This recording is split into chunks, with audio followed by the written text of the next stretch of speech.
তবুও যে বাড়ি যেতে হবে, কারণ সেখানে অপেক্ষায় আছেন পরিবার ও প্রিয় মানুষগুলো।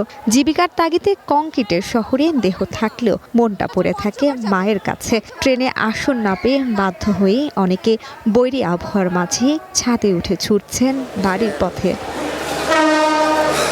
সকাল থেকে কমলাপুর রেল স্টেশনে উত্তরবঙ্গগামী ট্রেনগুলোতে ঘরমুখ যাত্রীর উপচে পড়া ভিড় দেখা গেছে।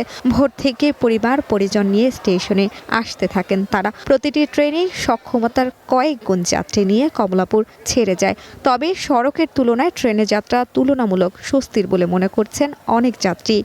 ভোগান্তি আর কি, যাবো বাড়ির মধ্যে ঈদ করবো, এটাই সবচেয়ে বড় কথা আর কি। একটা অন্যরকম আনন্দ কাজ করতেছে যে বাড়িতে গিয়ে পরিবারের সাথে ঈদ করব, অনেক ভালো লাগতেছে। তো জাম জটের মধ্যে যে বাড়িতে যাচ্ছি এটাই সবচেয়ে বড় খুশি যে পরিবার পরিজনকে নিয়ে ঈদ করব।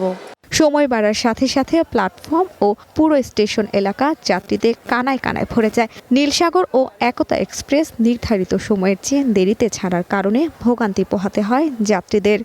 এখন 2 ঘন্টা লেট, এই লেটের জন্য আমরা ওয়েট করতেছি।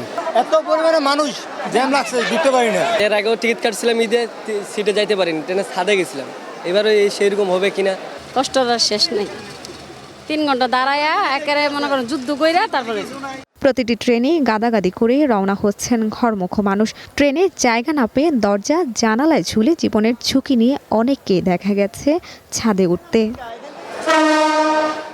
সঞ্জিতা প্রিয়, ওয়ান নিউজ, ঢাকা।